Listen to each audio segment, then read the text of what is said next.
I really thought about what I was going to say this morning. There's a lot going on. The Supreme Court term ended. We know a lot of news out of that. But let me just kind of point out there were 6 landmark decisions in the last 2 weeks. There's more transformational that we've seen with the potential of change in America than we've seen in 60 years. David, okay. Coming through? Okay. We had 5 cases this year at the Supreme Court where we won religious liberty cases. We usually don't win 5 cases in 20 years. We won 5 this year. Without question, Americans now have more opportunity for religious freedom than we've had in 60 years, literally. Some of the things that have been whittling down for 60 years got rolled back. You know about what happened with the Dobbs decision, Roe v. Wade. So there's a lot that's happened, a lot that we could talk about, a lot that means on the state level. You guys may know we have a network of about 1,000 state legislators we deal with across the country, and there were 159,000 pieces of state legislation introduced last year. We monitor those. We keep up with what's happening. A lot of opportunities the states have not had in 60 years. So there's a lot of good things out there. There's also a lot of things happening with polling. We're part of a huge, massive poll that's in the field right now. Been in the field the last 3 weeks. We got early results last week showing changes in America, what Americans believe and why they believe it. So there's a lot of stuff I could talk about, but just the last couple of days I felt like that's not what I'm supposed to talk about. So I want to take you to what strikes me as the real need right now. And it goes back to what we see in Revelation and 2 Timothy and so many places where it talks about rebuilding and getting the foundations right and restoring first love, all this stuff about beginning type stuff. And to do that, let me go to the American Bible Society. The American Bible Society, largest Bible society in the world. This was started back in 1816 by a number of founding fathers who signed our documents. The American Bible Society every year does what's called the State of the Bible Report. It came out this year, and this year's results you see here. If you look over on the right side, you see that blue dot down at 39%. You see a real change in people reading the Bible in America. And what we find out is that we lost 26 million Bible readers just last year. 6 million more Americans now no longer read the Bible at all. Now, by the way, how does the American Bible Society define a Bible reader? According to the American Bible Society, if you read the Bible outside of church 4 times a year, you're a Bible reader. Once every 3 months you read the Bible, you're a Bible reader. And we lost 26 million more, even those nominal Bible readers. So as far as Bible reading in the country, it's not going the right direction. You may recall that Jesus told us in Matthew 4, he says, man shall not live by bread alone, but by every word that comes from the mouth of God. Now, one thing Americans are good at is making sure they are fed. We are really good at 3 meals a day. We knock that out, no problem at all. The difficulty we have is if we only ate our physical meals when we ate our spiritual meals, most Americans would have been dead years ago. If we tied our spiritual life to our physical life, reversed it, we only did spiritual food when we only took physical food when we took spiritual food, there's not much going on. I mean, you can imagine nobody's going to live if they only eat 4 meals a year physically. Everybody's going to die at that point. And that's what we had with 26 million more that have fallen off. So we have not been good on this. And so I want to challenge you right up front. You need to read the Bible daily. You need at least a daily bread. You know, Jesus said, pray for daily bread. That's not just spiritual daily bread, or it's not just physical daily bread, it's also spiritual daily bread. And so this prayer about reading the Bible daily, give us our daily bread, we need to make that a habit. And that's not a habit for most folks. And by the way, I'll get into it later, but the younger you are when you start that habit, the more it becomes a lifelong habit. You can start a habit at any point in life, but you just have to work harder when you do it later in life.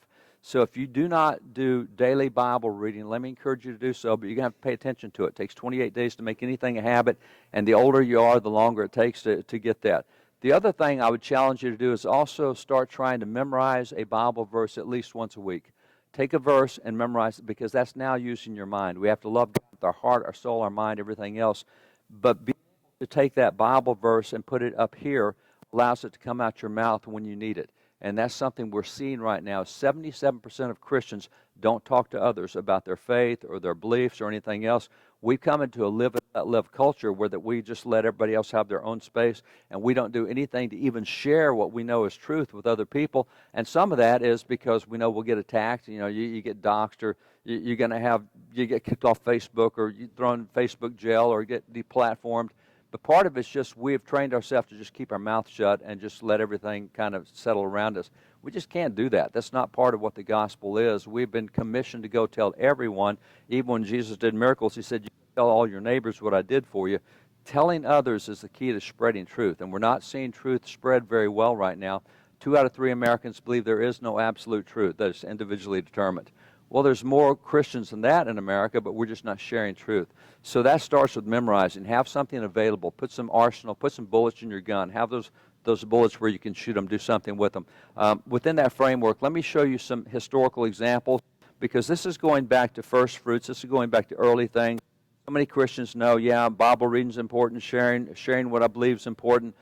Let me go back and compare it, because I want to go back to something that happened with Roe v. Wade. When the court dumped the federal aspect of Roe v. Wade, I think everybody understands abortion was not ended with the Dobbs decision. It just said the federal government can't do all the regulations anymore, which now means we have a ton of battlefields. Even pro-life states, 27 of the 50 states are considered pro-life. Guess what? It's coming to Texas, too. Already, we've seen in all these states that have what we call trigger laws, that when Roe v. Wade was dumped, a trigger law says we're going to ban abortion. That went into effect. It's been stopped in every state so far by judges. Despite what the Supreme Court said, all these lower court judges saying, no, whoa, let's not get too fast here. Let's not ban abortion right away. So we're having fights on that. One of the decisions that came down last week was Coach Kennedy can now pray at football games, right? Everybody heard that decision? Here's the problem. This fall, about 10,000 coaches are going to kneel down and pray at football games, and there's going to be about 10,000 lawsuits because every local school district, whoa, that's not the same situation. You can't do what he did, and then it's going to have to go through all the courts again. This is going to be going on for years, and if we don't get an attitude of being willing to take on something and fight, we're going to lose all the ground. The fact that we've won the decision doesn't mean anything. It means the door's open. We have to walk through the door, but if we think the other side's going to let us walk through the door and do what we want, we're crazy. They're going to fight this all the way. What started now is the fights now become local. They're no longer at the Supreme Court. They now come to the community near you, and that's the same with abortion and everything else. So we have all these opportunities, but we've got to do something with it. And so it's interesting to sometimes look back into history, and here's what I was going to say about the Dobbs decision. In reading in Nehemiah, when they rebuilt the temple, they got the temple rebuilt, Zerubbabel comes in, and then Ezra finishes it off. It said that when the temple was rebuilt, what happened was all the old guys cried and all the young guys cheered and shouted and hollered and were excited.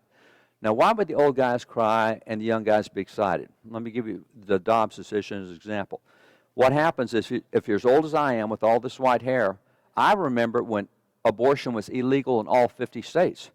And so the fact the court has now said, well, it's illegal in those states that don't want it, which means 23 states do want it, I can cry about that because I want to see it illegal in all 50 states. However, if you're a Gen Y or Gen Z and you've been raised in a generation where all 50 states had legal abortion, you're now thrilled that 27 states don't have that. And so you're cheering and hollering, and it's a generational perspective that happens. If you're old enough to remember how it used to be, this is not nearly as good as what it was, but it's better than what it has been. If you're younger, this is the best you've ever had it. You've never had it as good where that the whole nation doesn't have abortion on demand. So this is the generational perspective that happens, and that's why it's sometimes good to look back into old things. Let me take you back to the Constitutional Convention. At the Constitutional Convention, and Franklin was the guy who really, more than anybody else, tried to help America become the United States. In 1754, Franklin came up with what's called the Albany Plan of Union. It's the first plan ever to have the United States of America. Instead of being 13 nations, we were just like Europe. In Europe, those nations don't like each other. They tried to do a European Constitution about 5 years ago. It totally failed because Poland said, we're not going to have a European Constitution unless it acknowledges God. And France said, if it acknowledges God, we're not going to be part of it. So you have that kind of conflict between the nations in Europe. That's why they can't get along. That's why what's happening with the EU doesn't work well. That's why nations are getting out of it. They don't want to all be the same thing.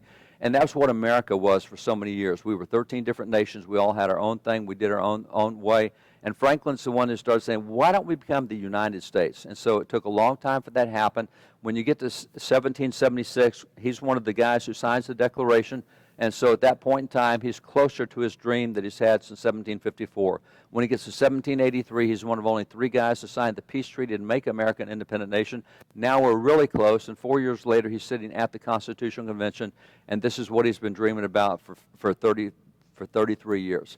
So at this point, it's all headed in what he thinks is a good direction, and it doesn't stay that way. And by the way, Franklin at the time, he was 81 years old. The average lifespan in America today is 80. The average lifespan back then was 33. So he's 80 years old at a time when the average lifespan is 33. He's one of those old guys that's seen a whole lot. And the speech he gave on Thursday, June the 28th, 1787 was really significant because it dealt with what was going on at the convention. He had high hopes it would become the United States, and it did not go that way. All the states came with their own plans. You had the Virginia plan, the Connecticut plan, the New York plan, the Jersey plan. Jersey didn't want Virginia's plan. Virginia didn't want Connecticut's plan. Connecticut didn't want New York's plan, and on it went. And so 6 weeks into it, the convention literally is falling apart. At that point in the convention, the delegations, Alexander Hamilton, New York, I'm out of here. I'm tired of fighting with everybody. The same with George Mason, Virginia. I'm gone. I'm tired of fighting with everybody. And Franklin's watching his dream fall apart in front of his eyes. This is as close as he's ever been, and now it's not working. And so at that point, he gave the only extemporary speech he gave at the convention. Every other speech he gave, he wrote it out and had someone read it. This one, just out of his heart. He just spoke from the heart on this one. And I want you to see what he says. Perhaps you've seen this before. If so, bear with me. This is what Franklin told the delegates. He said, "Gentlemen, in this situation, this assembly, groping as it were in the dark to find political truth, and scarce able to distinguish it when presented to us, how's it happened, sir, that we've not hitherto thought of applying to the Father of lights to illuminate our understanding?" He said, "In the beginning of the contest with Great Britain, when we were sensible of danger, we had daily prayer in this room for divine protection." That is where they signed the Declaration. This is where they had prayer all the time. Even though Congress back then was just one body, it wasn't a House and Senate, it was one body, it had 3 chaplains. So 3 chaplains for one body. They did a lot of praying, and by the time you get to 1815, there had been 1,400 government-issued calls to prayer. So prayer was a big part of what they did. He said, "Guys, don't you remember what we used to do in this room?" He said, "Our prayers, sir, were heard, and they were graciously answered." Washington himself has more than 250 accounts where Washington talked about God's direct intervention and what happened in the course of the war. 250 times Washington said, that was a God moment. That shouldn't have happened. 250 times he said, "Guys, our prayers, they were answered." He said, "All of us engaged in the struggle must have observed frequent instances of superintending providence in our favor. And have we now forgotten this powerful friend? Or do we imagine that we no longer need his assistance?" He said, "I have lived, sir, a long time," which he had, 81 verses 33. He said, "I've lived, sir, a long time, and the longer I live, the more convincing proofs I see of this truth, that God governs in the affairs of men." He said, "If a sparrow cannot fall to the ground without his notice, is it probable that an empire can rise without his aid? We've been assured in the sacred writings that except the Lord build a house, they labor in vain that build it." He said, "I firmly believe this, and I also believe that without his concurring aid, we should succeed in this political building no better than the builders of Babel, and we should become a reproach and a byword down to future ages." He says, "I therefore beg leave to move that henceforth prayers imploring the assistance of heaven and its blessings on our deliberation be held in this assembly every morning before we proceed to business." Now, that clearly has a very religious tone to his speech. This is him challenging the other delegates. But here's the question I've got. That speech you just saw was 14 sentences long. Here's my question. How many Bible verses did Franklin just quote in those 14 sentences? What'd you see? What verses did you notice? Anybody? Somebody say something? A lot? 14 is a lot. These were the Bible verses Franklin quoted. Now, I told you this was an extemporary speech. He just got up and did this off the cuff because he was really frustrated with what was going on. He just speaking. How in the world did Franklin, the least religious founding father, come up with that many Bible verses in a single speech? Jesus gives us the answer. What does Jesus tell us in Matthew 12:34? Jesus says, "Out of the abundance of the heart, the mouth speaks." You can only talk out what you've put in. So what does that tell you about Franklin Bible verses coming out the mouth? He had them in the heart. See, this is Bible memorization. This is why I challenge you not only to start reading the Bible every day, but to memorize Bible verses every week. Make that part of what you do, because then out of the abundance of the heart, the mouth speaks. It starts coming out when you see it. And by the way, it's interesting, Franklin, in talking to a prominent minister of the day, Reverend Dr. Samuel Cooper. Reverend Dr. Samuel Cooper was a pastor in Boston. John Adams said he's one of the most significant thinkers in the American Revolution, that the Founding Fathers got a lot of their ideas from what he preached. These two were having a conversation, and Franklin said, you know, there's a real difference when I'm in America and when I go to Europe. And this is what he explained. He says, it's not necessary in New England, where everybody reads the Bible and is acquainted with Scripture phrases, that I should take note of Bible references from which I take them. In other words, when I speak like I did there, I didn't have to tell anybody at the Constitutional Convention I was quoting the Bible, because everybody reads the Bible, knows the Bible. He said, but I've observed that in England, as well as in France, that verses and expressions taken from the sacred Scriptures and not known to be such appear very strange and awkward to readers. When I quote the Bible in France and England, they don't have a clue what I'm talking about. When I quote it over here, I don't have to give the references because everybody knows the references. See, America has now become France and England in Franklin's day. We don't recognize those references. Back in that day, he didn't have to tell any American because we study the Bible that much. Part of education, part of schools, part of everything else. So this is where it flows out. Most of us would have a hard time competing with the least religious founding father on being able to quote Bible verses. And so that's why I say again, like the two-generation thing, you know, they cheered because the temple's back up, but if you're old enough to remember what it used to be, it's not a time for cheering, it's a time for crying, because, man, we're nowhere close to where even our least religious founding fathers used to be back in that day. And so that's the comparison. We're strong Christians in America now, or at least some of us are. Maybe not. You go back and use the measure that they had back then. And let me just give you a couple more. Same tone, same theme. Patrick Henry, probably his most famous speech that we know is the one where he talked about give me liberty, give me death. March 23rd, 1775, he's in the Virginia legislature, and they're debating what do we do with Great Britain because we're not strong enough to take them on. We don't have a military. We have no army, no navy. They're the world's greatest military power. What are we going to do? And it's all a bunch of woe is me type of stuff. It's we can't do anything. We've got to do what they say. There's no strength we've got. We don't have enough soldiers. We don't even have soldiers. And so that's the tone that's going through. And Patrick Henry's a young guy. He's just elected to the legislature, and he can't believe nobody else is standing up and nobody else is saying something. And so he stands up and he takes it on. This is what he told. He really rebuked the older guys and everybody there. He went after their attitude. He said, "Sir, we're not weak if we make a proper use of those means which the God of nature has placed in our power.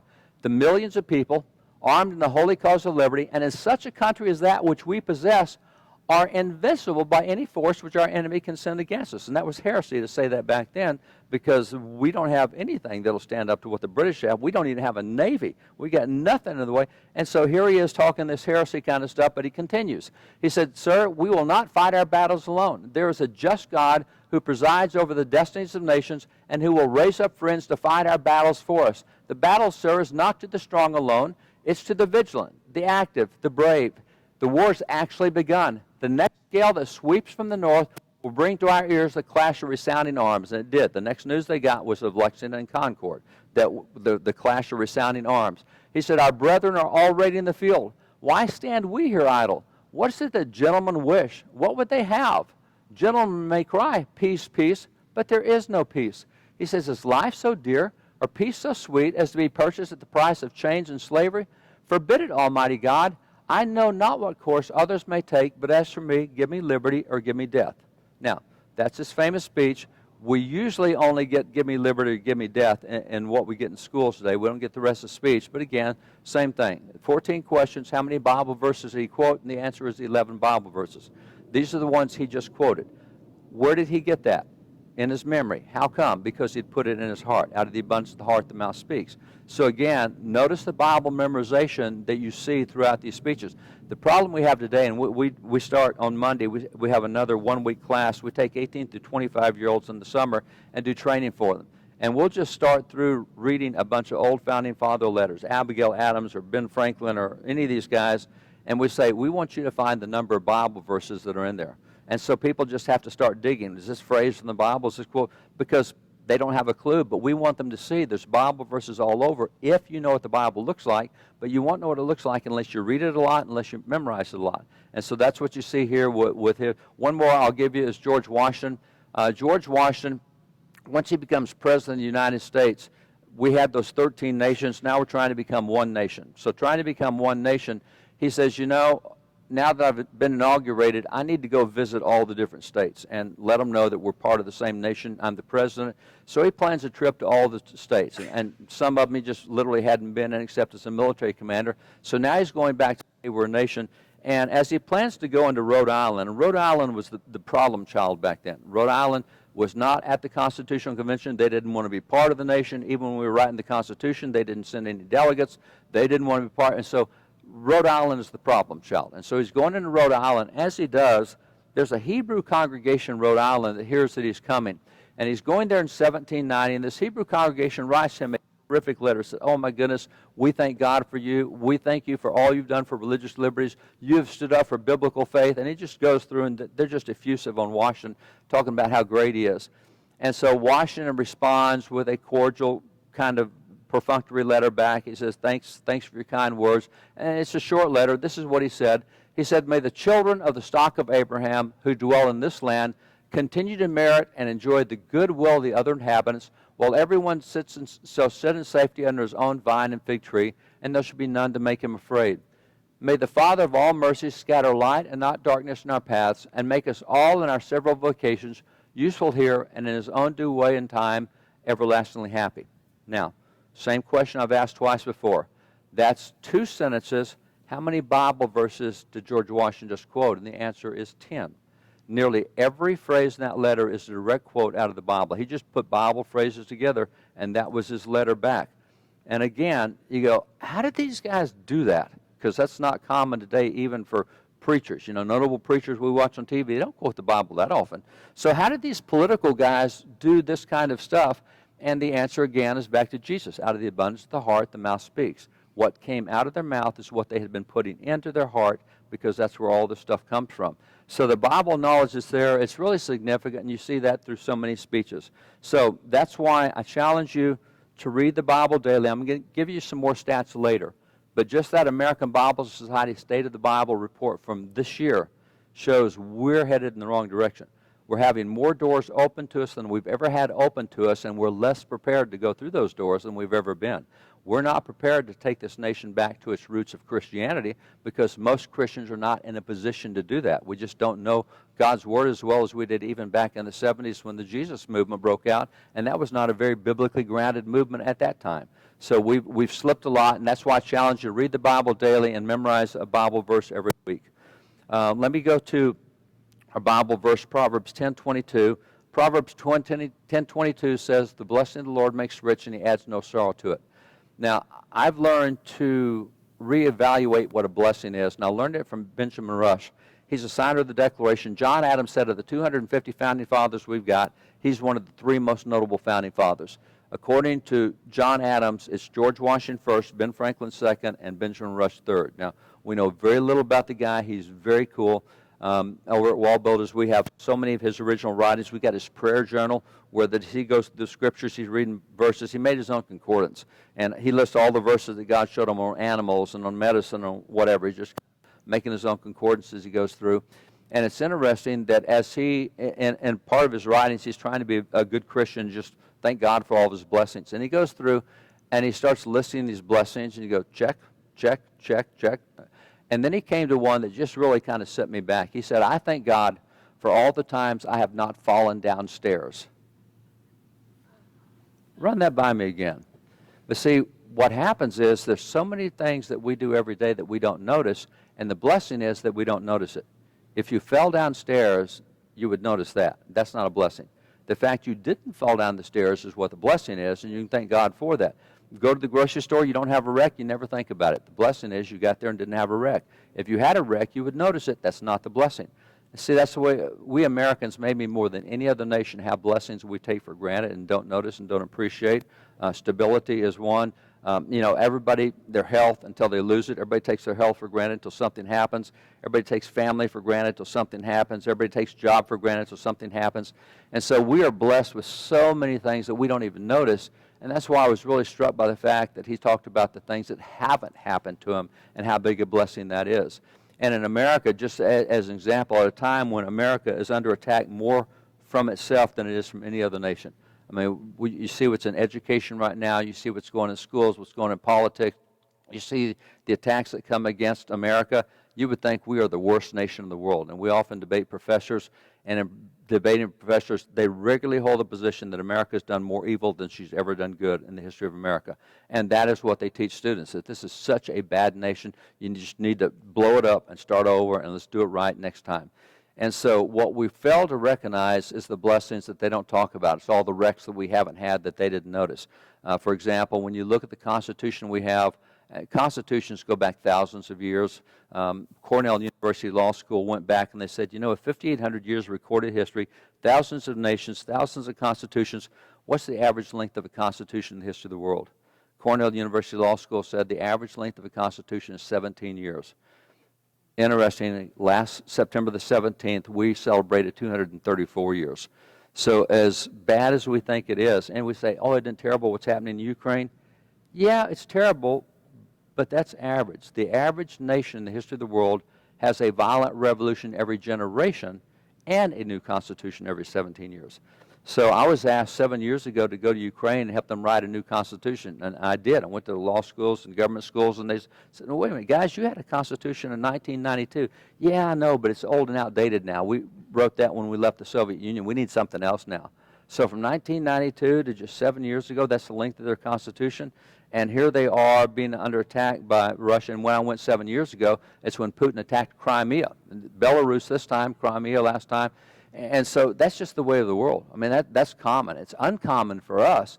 But if you live anywhere else in the world, that's just your life. That's the way it goes, which is why everybody in the world wants to come to America and live here in America, because they know how different it is. We don't. We don't teach it. And same thing, not only with our longevity, but also with our creativity. America has 4% of the world's population, and we have produced 96% of the world's discoveries. So you take any type of creativity, any type of innovation, any type of medical cure, scientific cure, space stuff, entertainment, whatever it is, 96% of it came here. We live a lifestyle of creativity higher than anybody else in the world. We just don't recognize that because we're often not out of the United States. Same thing on prosperity. The census was done in 2020. The results came out last year. According to last year's results, if you live in poverty in America, your lifestyle is higher than the middle class in Europe. Now, Europe is the second wealthiest place on the face of the earth, and poverty in America is higher than the second wealthiest place on the face of the earth. If you're in, for example, Hawaii, Mississippi, other states, they specifically tell people there, they said, unless you can make more than $61,000 a year, you should not come off government services, because that's what you're going to get on government services, $61,000 a year. Really? See, the global standard for poverty is set by the World Bank at $1,000 a year. They say if you live on $1,000 a year or less, you live in poverty, and we're talking $61,000 in America. We don't want anybody being poor, but my gosh, it's a comparison that we've got here that's real different, and we just don't understand that. And so that's why, again, there's so many attacks on America, because we know so little about it.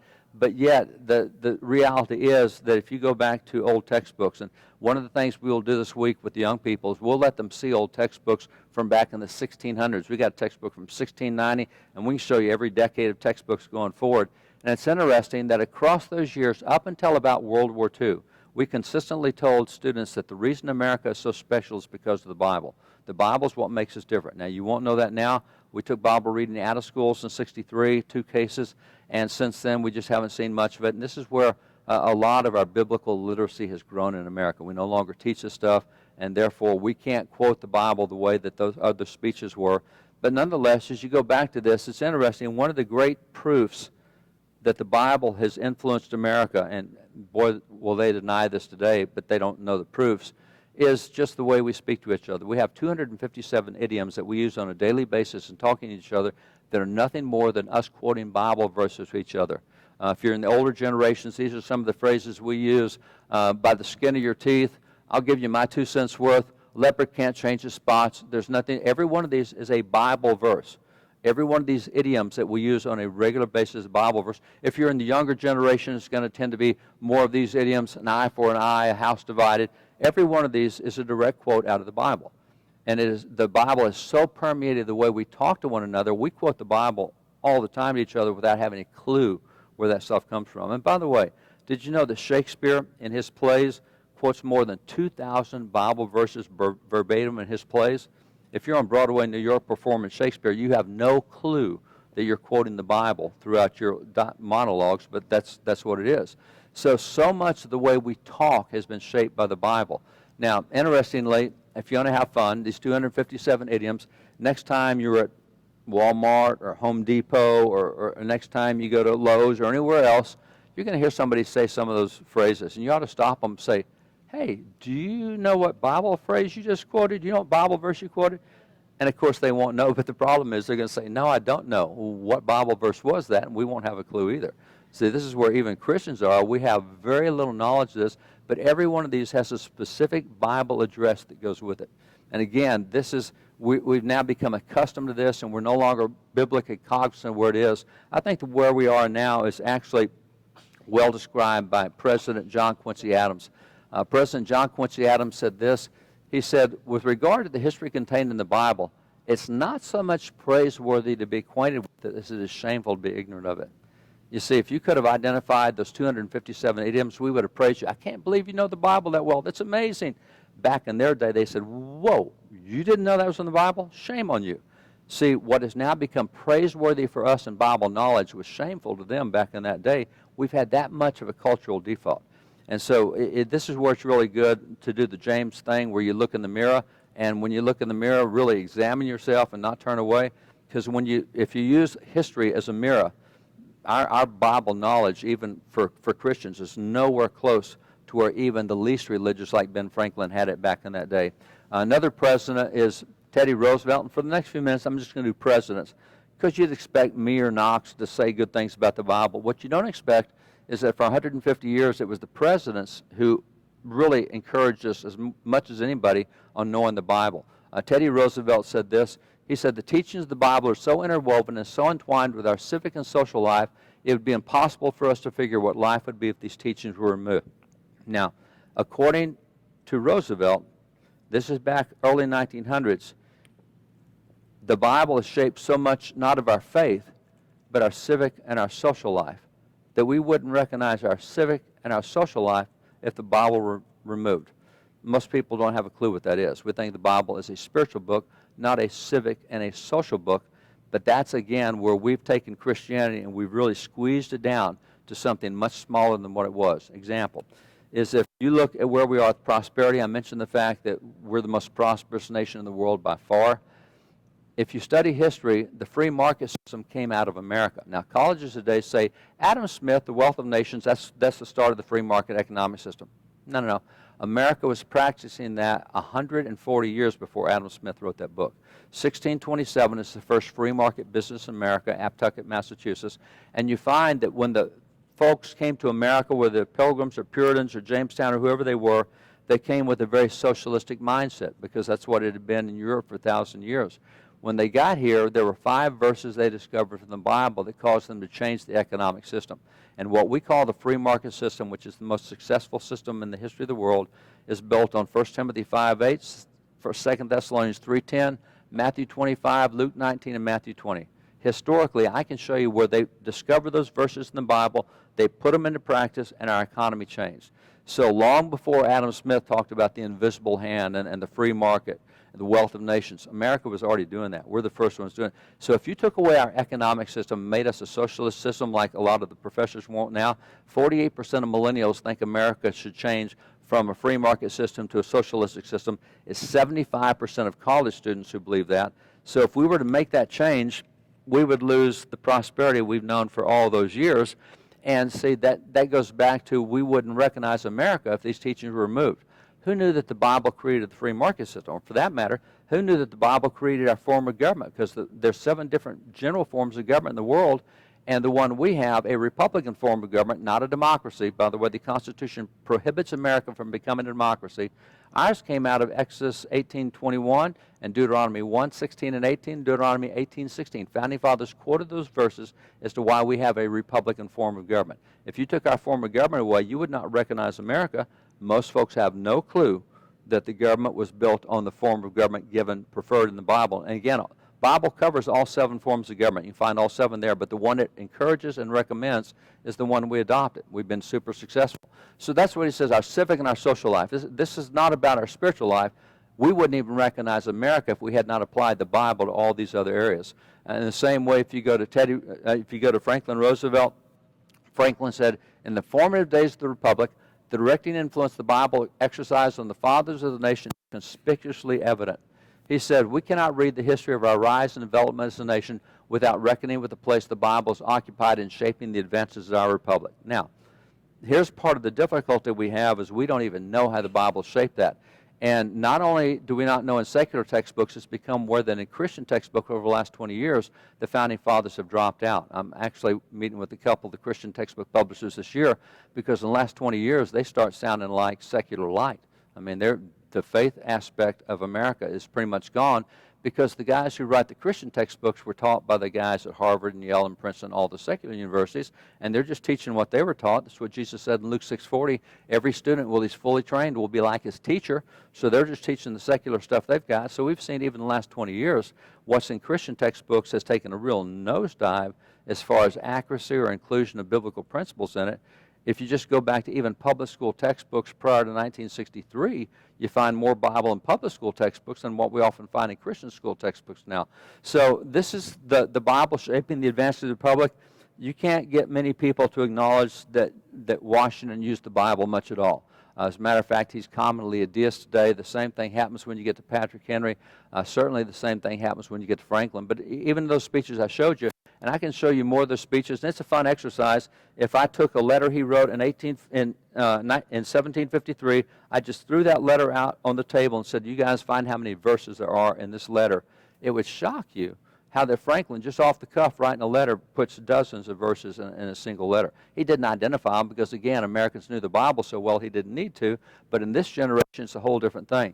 So going back to these guys, and by the way, let me finish the story of what happened with Franklin. So after he gives that speech where he quotes 14 verses, things changed at the convention. George Washington talks about that after that time, he said, it'd be really good if we had a cooling off period. And so Washington, in his diary, talks about the fact that they took 3 days off. They went to church. They listened to patriotic orations. So at church, they're at church, and one of the preachers who's there at the church is Reverend William Rogers. And William Rogers has the Constitutional Convention in front of him. Everybody in Philadelphia knows this thing's falling apart. And he's got them right there in front of him in this congregation, and he stops and he prays over the Constitutional Convention. And it's not the kind of dinky little prayer that we would pray for city council. God bless the city council, help them to have unity. Not that. His prayer was printed on the front page of the newspaper. We've got that newspaper, 1787, and that front page in tiny little print, it covers 3/4 of the front page. If you were to read that prayer, it's probably a good 15 to 20-minute prayer that he prayed over the Constitutional Convention. So after going to church, hearing patriotic orations, getting prayer, when they come back, delegates like Jonathan Dayton said the whole atmosphere had changed. They don't know what it was. There's a shift. There's a difference. Somehow we're thinking differently. And what was a really dumb idea last week is not as bad as I thought it was this week. And so they start making progress. So all the stuff about leaving, inviting, it's not instantly good, but it starts coming back that direction. And so they stick together, and 10 weeks later, they come out with a document that we now use today. Now, that is the most successful governing document in the history of the world, hands down. 234 years, nobody comes close. But here's the deal. There are books out there like Cornell University professors use a book called The Godless Constitution. It says, the Constitution is a secular document. It's interesting, if you know the Bible and if you read the Constitution, you find Bible quotes verbatim throughout the Constitution. But you have to know the Bible to see that. If you don't know the Bible, you arrive at the conclusion these scholars do, this is a secular document. When somebody tells me the Constitution is a secular document, they have just told me that they are biblically illiterate.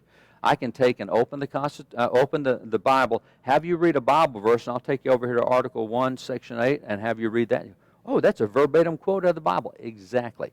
See, it's not a secular document, but we become so unaccustomed to recognizing the Bible when it's there that we don't even recognize that when we read the Constitution. And so that's part of the problem we have. But it was so clear to previous generations that even Andrew Jackson, who's one of our least religious founding fathers, he said the Bible is the rock on which the public rests. And other presidents as well. You take Zachary Taylor, who's a war hero. He's called Old Rough and Ready was his nickname. Zachary Taylor said, the Bible is the best of books. I wish it were in the hands of everyone.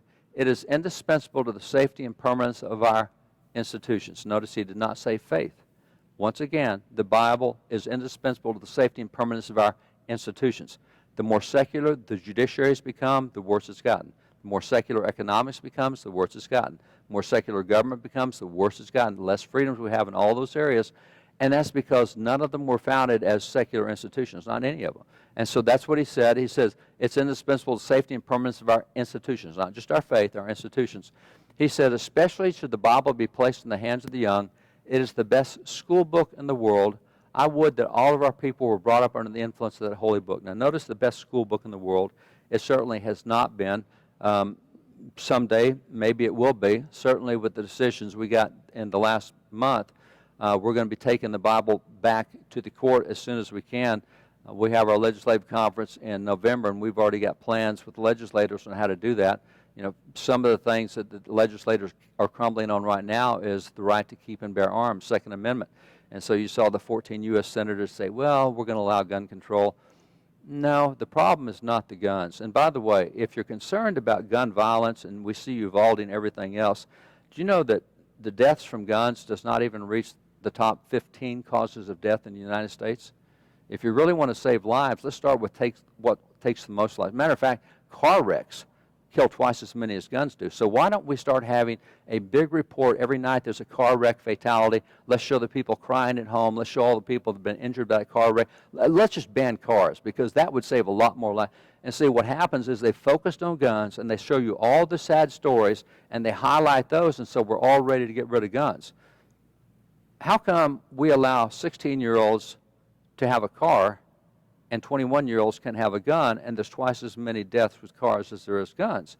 Doesn't make a whole lot of sense from a policy position, which is why we're going to have legislators this year say, hey, we think that to get a gun as a young person in the state, you need proficient safety training, you need extensive safety training, good safety course. By the way, Iowa now requires every single kid in junior high to go through gun safety courses, entire semester. This is what we used to do in America. We didn't have gun accidents because everybody knew how to use a gun. I mean, you just didn't have it.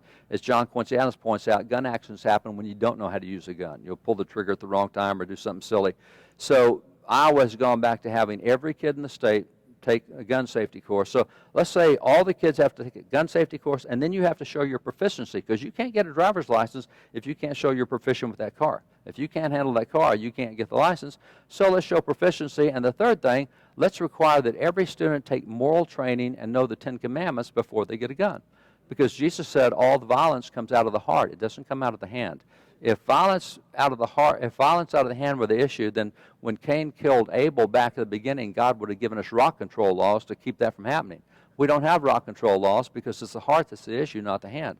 So, you know, we'll work on stuff like that throughout the year. And all that to say, you go back, the Bible's the best school book in the world. When we talk control of the heart, you had control of the emotions and everything else. We just didn't have the gun violence we had at this point in time. This is what happens from becoming secular, including Christians becoming secular as well. So back to this, Ulysses S. Grant was the president in 1876 on the 100th anniversary of the United States.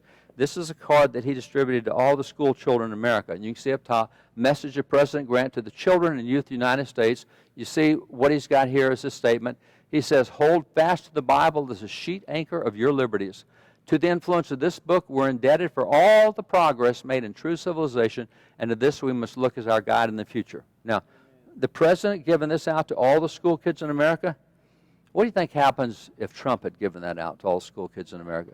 I've often thought, you know, I would love to be president for a year, and I would do nothing different except take old presidents and just reissue their statements. They would think it's from me and criticize me.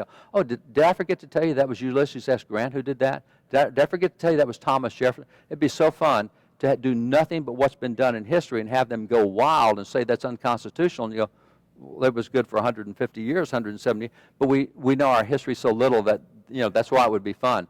Benjamin Rush, we talked about him earlier. Benjamin Rush, he's called the father of public schools under the Constitution because in 1790 he said, now that we're one nation with 13 states instead of 13 nations, what do we need to teach in schools to have a unified nation? So he went through and said the purpose of education is threefold.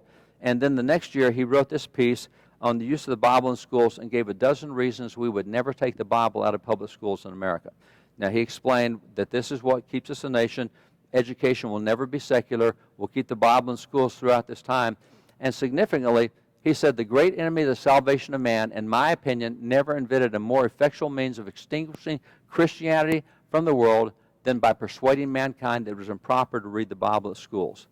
Now, that's a prophet back in the day. He said, you ever take the Bible out of schools, you're going to extinguish faith. And we have seen that happening. And now, and I'm going to get to some stats in a little bit. So you see that, but this all goes back to say the Founding Fathers did not think education was supposed to be secular. It wasn't part of their thinking, which is why there's an interesting U.S. Supreme Court in 1844. The case in 1844 is called Vidal versus Girard's Executors, and in that decision, the U.S. Supreme Court gave a unanimous 8-0 decision that said if you're going to be a government-funded school, you will teach the Bible at schools. We're not going to have any government-funded school that doesn't teach the Bible. Now, imagine that. That's so different from what we hear today, but that's the original, that's the decision, 8-0 decision, that Supreme Court. And the decision was written, the opinion was written by a guy named Joseph Story. Joseph Story was put on the court by James Madison. He's called the father of American jurisprudence. He's one of the two guys credited with creating the American judicial system, really getting it grounded. And he wrote the decision in the court, and this is what he said. He said, why may not the Bible, and especially the New Testament, be read or taught as divine revelation in school? See, today we can teach the Bible in school if we say it's history or literature, but we can't teach it as divine revelation. We used to say, hey, this is God's inspired word, and here's what he says for your heart, your soul, your life, your mind. This is what we did in school. And 8-0 decision, he says, read or taught as divine revelation in school. He says, where can the purest principle of morality be learned so clearly or so perfectly as from the New Testament? Where you get gun control is right there.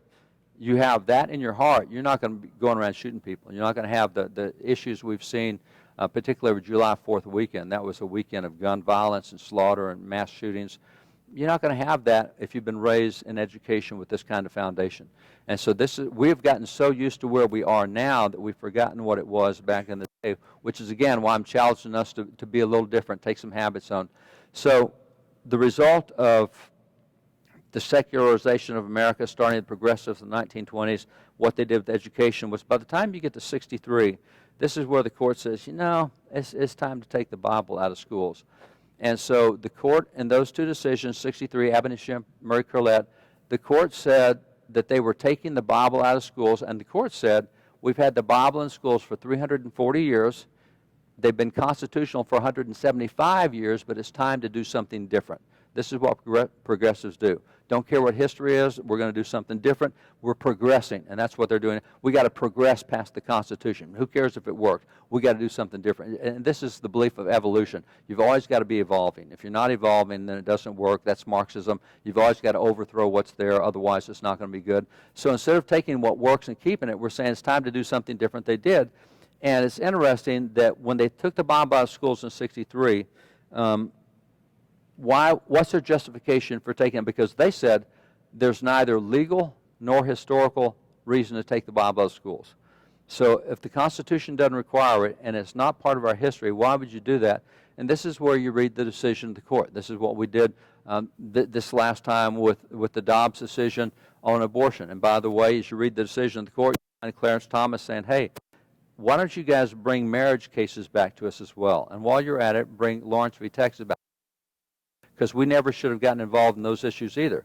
Imagine that we might see 31 states that go back to their state constitutional amendments that say marriage between a man and a woman. I mean, that would be a revolution. But if we think that we're going to be able to do that easily without a big riot on the other side, we're crazy. The other side's not going to give up ground they've lost, even though we have a legal right to take it back. So, having said that, why would the court say what it said? And they quoted a psychologist named Dr. Solomon Grazel, who said if portions of the New Testament were read with that explanation, they could be and had been psychologically harmful to the child. So we've now discovered the Bible causes brain damage, and we've got to save our kids from brain damage. And I would argue we suffered more brain damage since we've taken the Bible out of schools than we ever suffered with it in schools. And a great example is for 5,800 years we knew that there were two genders. Do you know there was training last week where they presented 150 different genders that now exist? There's not 150 genders. There may be 150 weird thoughts in your mind on what you want to say, but your mind doesn't create reality. And so we're now to 150 genders, which is, by the way, if you haven't noticed, it's no longer called LGBTQ, it's called LGBTQIA+. And the IA+ says we don't know how many genders there are, but this will cover all the rest of them, whatever they happen to be, however many hundred we come. We've had serious brain damage. We've lost any sense of common sense or cognizance since we've taken the Bible out, which again is why as Christians we can't afford to be secular and not knowing the Bible. This is where it changes our thinking. So Dr. Benjamin Rush, he said, the Bible, when not read in schools, is seldom read in any subsequent period of life. And this is where the polling is exactly right on that. The later you are in life when you start a habit, the harder it is to make a habit out of it. If you start reading the Bible in school, so which we did back then, school started 3, 4, 5 years old, you start reading the Bible in school, so it'll stay a habit the rest of your life. You can start when you're 30s, but you got to work harder to make it a habit. You can start when you're 60s or 70s, still got to work even harder to make it a habit. So that's why back then we started the Bible as the first thing we did in education. If you can make it a habit, it'll stay with you the rest of your life. And significantly with that, you look at biblical literacy right now, every one of these things that I'm putting up on the screen, I chose because they've been in the news the last 24 months. So every one of these things we've been dealing with in the news, but also every one of these things has specific Bible verses that go with it. Now, challenge yourself. Can you name 2 or 3 Bible verses for every one of those issues? Many of us can't. We should be able to, because the Bible clearly addresses every one of those things. Show you the Bible verses in it. This is, again, where that as Christians, we've got to start digging deeper than what we're used to. We're comfortable where we are. I'm challenging you to dig deeper and get a deeper foundation. If you can't put Bible verses beside every one of those, by the way, the rights of conscience, there's 30 verses in the New Testament alone on the rights of conscience. 30 verses. Hard, most people recognize that. So these are all things the Bible covers extensively. Dr. Rush also said, he said, the Bible contains more knowledge necessary to man in his present state in the book in the world. I'm going to start wrapping down, but I want to give you some examples. These are interesting to me. Maybe they will be to you. I love seeing how the Bible applies practically to life. And let me take you to a guy named Matthew Maury. We don't study him much anymore today, but Matthew Maury is called the Father of Oceanography. He's the guy who discovered that there are jet streams in the ocean that move. And if you don't know that, you just need to watch Finding Nemo, because you'll see the jet streams in the ocean that go to Finding Nemo. Here's the deal. He was born in the early 1800s. So he grows up in the 1800s. He loved sea. He went to sea as a cabin boy. Then he became a sailor. Then he became an officer. Then he became a captain. Then he owned his own ships. He loved it. He had a stagecoach accident one time while he was ashore, crushed his leg, and his leg never grew back right, so he couldn't keep his balance on ships anymore, so he stayed on land. But he loved the sea. He always studied and researched the sea. And think about the technology back in the 1830s and 40s. How did he know where all the jet streams were in the ocean? Without anything up here looking down, how can you tell that if you'll move over here about 7 miles, you'll get to Europe twice as fast as you would have if you stay here? Where did he even get the concept of jet streams in the ocean, and how did he know where they were? And by the way, just the difference he made, back then in his day, if you wanted to go from Boston to San Francisco, you had to sail all the way around South America down to the bottom. See that? It took 6 months. If you want to go from Boston to San Francisco, 6 months. When his maps came out, it cut the trip to 3 months. It cut it in half. Now, if you're a commercial shipper, you can get a lot more done in twice as much time, which is twice as much income, which elevates your prosperity and your lifestyle, changes everything. Those shipping charts that he came up with, phenomenal. He tells a story of how he found out about the jet streams in the ocean. He said he was homesick one day, and he asked his family to read the Bible out loud to him, and they did. They read, and he said they were in Psalm 8, and this is what they read to him out of Psalm 8. It says, Lord, thou madest man to have dominion over the works of thy hands. Thou hast put all things under his feet, all sheep and oxen, yea, and the beasts of the field, and the fowl of the air, and the fish of the sea, and whatsoever passes through the paths of the sea. He said, whoa, read that again. They did. Read that again. They did. Read that again. We read it to you 3 times. Read it again. What jumped out was this. And he said, if God said there's pathways in the sea, there's pathways in the sea. I'm going to find them. And that's what set him on the task of finding the pathways in the sea. And when he did, he found them, and he found them all over the world. In every ocean, all the oceans had these pathways, and he charts them out. So that's why he's called the Father of Oceanography, because he's the first. And again, You're talking the mid-1800s here. I mean, the technology is not there, but the Bible is, and that's where he got this discovery. And by the way, he's also known as the father of naval meteorology because of what happened in Ecclesiastes 1:6. He said another verse he was reading said this. He said, the wind goes toward the south and turns around to the north. The wind whirls about continually and comes again on its circuit. The wind has a circuit? I thought the wind blew wherever it wanted to. The wind has a circuit. And so he finds that one hemisphere goes in one direction, the other hemisphere goes in the other direction. So he's the first one to find the jet streams in the air as well. And again, think about the technology back in the mid-1800s. So this dude charts jet streams in the water, jet streams in the air, and as a result of what he did, he's called the father of naval meteorology because for the first time he could start predicting weather. Guys, see the way the clouds are moving? You don't want to sit still this week. Wait till next week. You wait till next week, you'll have a much better weather prediction. Never been possible. And he's doing weather prediction without all the technology we have today? Yeah, see, it came all out of the Bible. So that's interesting that if you look at the statues, and there's many statues to Matthew Maury, and every one of them has the Bible laying there right beside his feet. This was the source of his discoveries. The Bible is practical knowledge. It's not spiritual stuff. We've been taught since the 1960s that you got your spiritual life and you got your real life. This is secular stuff, and here's business, and here's government, and here's entertainment, and here's the Bible, and here's our faith. It goes to everything. Another example, take John Adams. John Adams, certainly one of the guys responsible for the 234 years we got in the Constitution, and he's the guy who talked about the constitutional separation of powers. And scholars today say that that is probably the one aspect of our Constitution that makes us gives us longevity. There's a lot of other constitutions today, but they didn't have separation of powers. This one did. Where did it come from? John Adams has 4 letters where he says, we got this out of Jeremiah 17:9. By the way, George Washington, Alexander Hamilton, and also James Madison also cite Jeremiah 17:9 is the reason we did separation of powers. So without that feature, we'd be like every other constitution in 17 years. That's really significant. When you look at James Kent, he's the other guy called the father of American jurisprudence. And it was James Kent and Joseph Story, but he's the guy who talked about the fact that we set up our courts as circuit judges. Now, we know that today. We in Texas are under the 5th Circuit. There's the 9th Circuit. There's the 2nd Circuit. There's the 4th Circuit, the 6th Circuit. We have circuit courts all over the United States today. And it used to be that every Supreme Court justice had a circuit. They still do now. But back then, they rode the circuit on horseback. They got on their horse, and they rode from Boston up into Portsmouth, and they go from Portsmouth over to Philadelphia. They rode a circuit on horses. And now we do it electronically. We still got circuits, but we rode them on horses back then.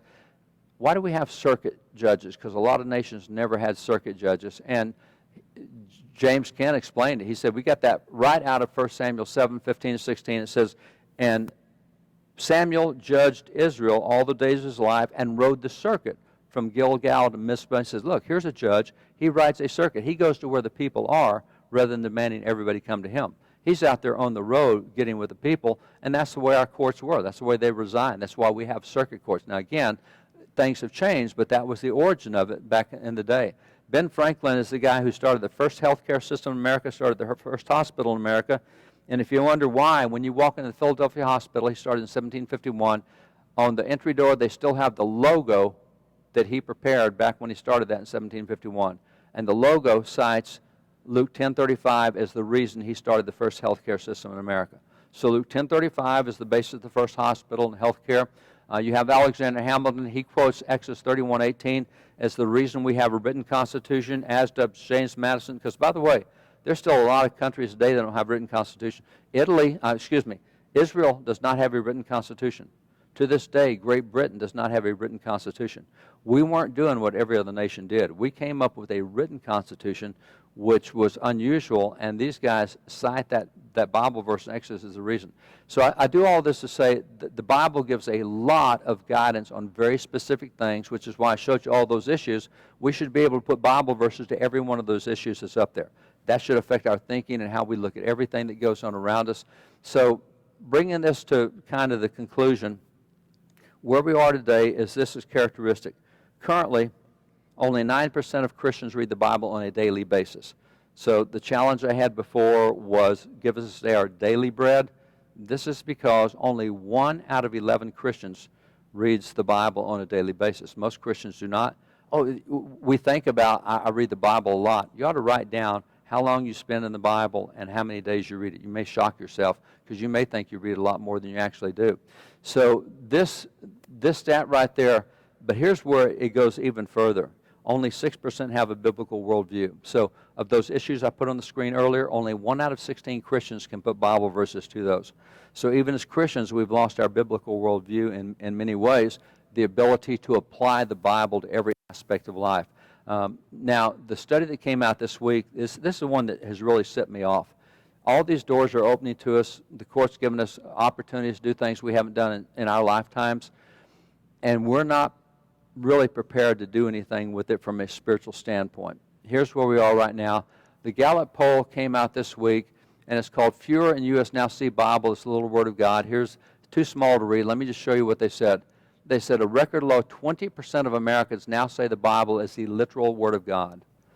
So you have 65% of Americans who profess Christianity, and only 1 out of 5 of those Americans actually sees the Bible as a literal Word of God.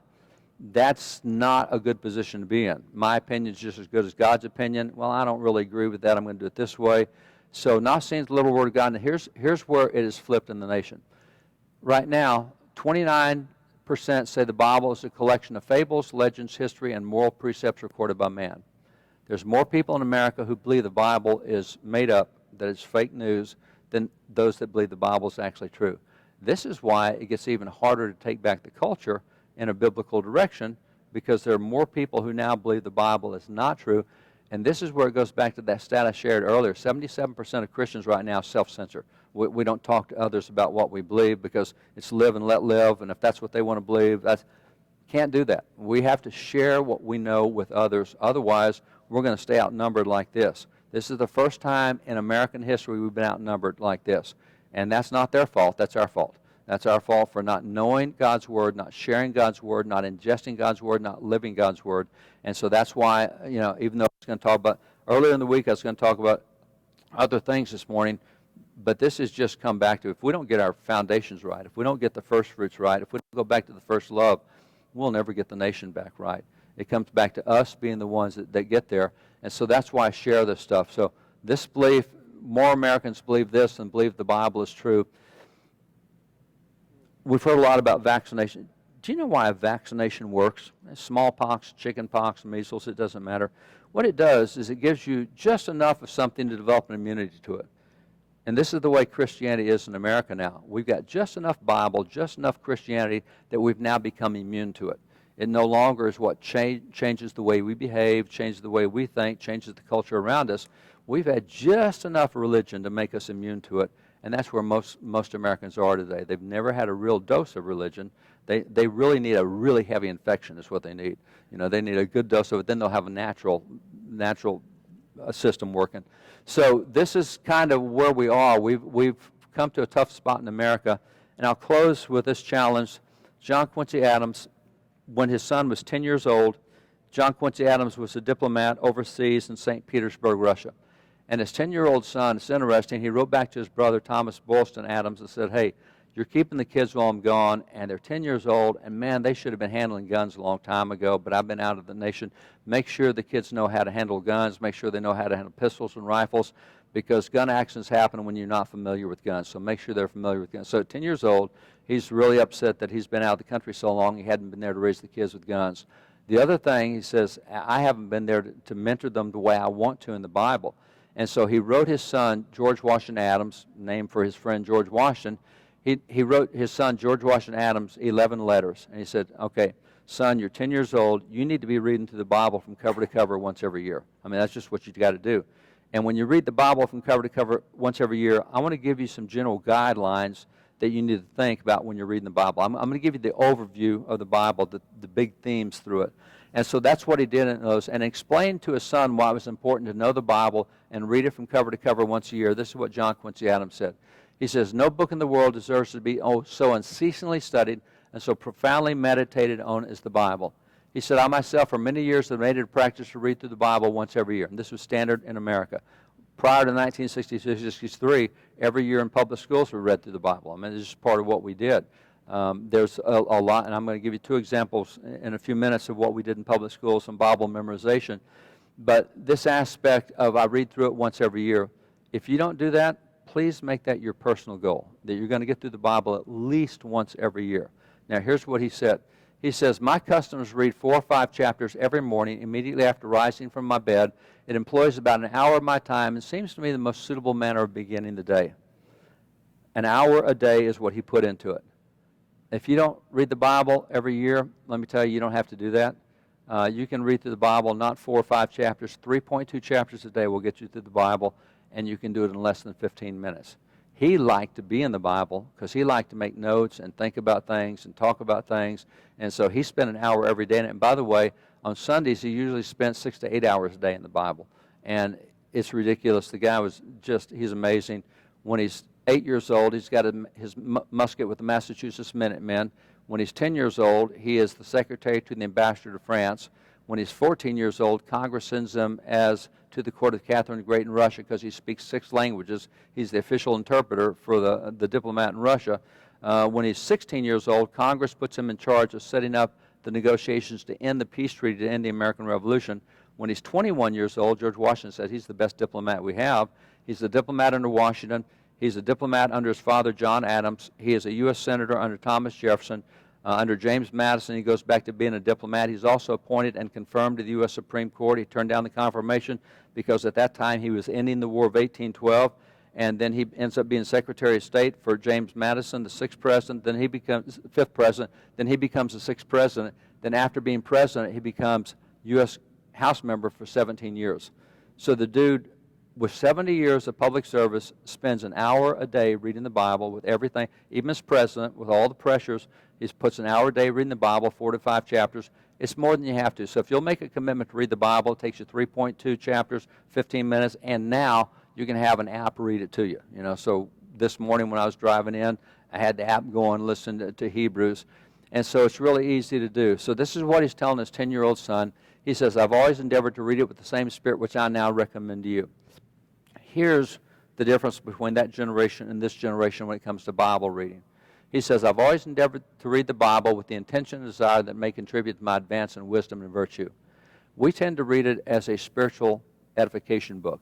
They tended to read it as something that would challenge their wisdom and their virtue, challenge the way I think and challenge the way I act. John Quincy Adams actually said, what I love to do, every year when I read through the Bible, I take a different topic I'd never thought of. He said, one year I went all through the Bible what it said about banking. He said, one year I went through the Bible and all it said about private property. And this was a thing. He was looking for practical stuff every time he read through it. And so he would take a different theme every year. And, you know, again, he was 79 when he died, so he probably had been reading the Bible for 74, 73, 4 years. And he just took a different topic every time he went through. So let me challenge you to make it practical when you read. And looking at this, here's what I told you. I'll give you 2 more examples. New Jersey Public Schools in 1816. New Jersey Public Schools. Look at the public school report from 1816. It says, all the scholars of the 1st and 2nd classes, which we would call 1st and 2nd grade, all the scholars of the 1st and 2nd grade commit to memory portions of the New Testament or Psalms, a lesson of the Catechism, several hymns, and the text of the preceding Sabbath. Whatever Bible verses we heard mentioned on Sunday, we memorize those during the week, in addition to all the other stuff. Now, this is 1st and 2nd grade we're talking about. So 1st and 2nd grade, they continue, says, one of the scholars has committed to memory the book of John and the first 30 Psalms together with the 119th Psalm. He says the majority have committed to memory the Gospel by John. So nearly all of your 1st and 2nd graders had memorized the Gospel of John in New Jersey public schools in 1816. How many Christians have memorized the Gospel of John, regardless of age and life? See, this is the cultural shift I'm talking about. This is why we got to take our faith maybe more seriously than we have. We got to go back. If a 1st grader can, maybe this is a Jeff Foxworthy show. Do you know as much as a 1st grader? You know, can you recite as much of the Bible as a 1st grader can? That's public schools. Let me jump to. Well, it says in the 3rd and 4th classes, one of the scholars of these classes has committed to memory the Westminster Larger Catechism on the Commandments, Christ's Sermon on the Mount, chapters in John. So this is what they were learning in schools, memorizing. I jumped to public schools in Pennsylvania, 1892. It says, let the selections for the week, this is memorization, let the selections for the week be, if possible, 2 in number. The first from the Bible or sacred song, and the second from the world of literature, prose, or verse. Say, let's memorize the 19th Psalm, and let's memorize Lincoln's speech at Gettysburg. That's the 2 things we're going to memorize this week. Or, let's memorize Lead, Kindly Light, and Longfellow's Psalm of Life. Something from literature, something from Bible. Or the 23rd Psalm and Lowell's Once to Every Man or Nation. Or the 19th Psalm and Home Sweet Home. Or My Country 'Tis of Thee and the Chambered Nautilus. Or the 13th chapter of Corinthians and the Last Rose of Summer. Every week, you have 2 memorization selections. One is a chapter in the Bible, and one is something good from, and they say what it is, or any of the other hundreds of good things, moral, religious, patriotic, descriptive, or sentimental in the best sense of the word, that we should all be very glad to have securely lodged in the memory, and let the teacher always commit to memory what is here required of the pupil. That's pretty amazing. Public school teachers, you can't tell them to do it if you're not going to do it too. So if you're requiring them to memorize the Gospel of John, you got to memorize it too. This is public schools 1892, and that's why I say up until 1962-63, the Bible was the foundation of public education. Secular education is something new, and now Christian education is becoming secular education because, again, the textbooks being written are written by people, they're Christians, but they were trained by the secular folks, and they know so little about what actually happened in history. So all of that to say, I challenge you again where I started, read the Bible daily and memorize a Bible verse every week. That's not hard to do. Put something, hide His Word in your heart so that it'll come bubbling out your mouth when you need it. It's just, it takes discipline, it takes effort. This is not easy, it's not comfortable, it does take hard work to do this, but that's what we're going to have to do if we're going to see this thing turn around, is put some work into it. We're told in Proverbs 14:23, all hard work is profitable. So this may be hard, but it will be profitable. We'll have good results at the end. Thanks, guys, for letting me share. Knox, back to you, bro.